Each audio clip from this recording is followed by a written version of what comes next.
संत गजानन महाराजांच्या पालखीचं आज मराठवाड्यामध्ये आगमनही झालंय।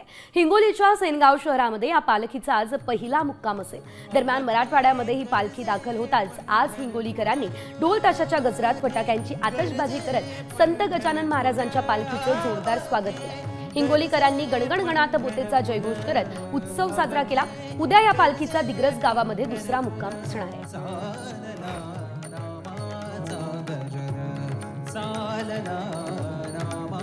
संत गजानन महाराजांच्या पालखीचं आज मराठवाड्यामध्ये आगमनही झालंय। हिंगोलीच्या सेनगाव शहरामध्ये या पालखीचा आज पहिला मुक्काम असेल। दरम्यान मराठवाड्यामध्ये ही पालखी दाखल होताच आज हिंगोलीकरांनी ढोल ताशाच्या गजरात फटाक्यांची आतषबाजी करत संत गजानन महाराजांच्या पालखीचं जोरदार स्वागत केलं। हिंगोलीकरांनी गणगण गणात बोतेचा जयघोष करत उत्सव साजरा केला।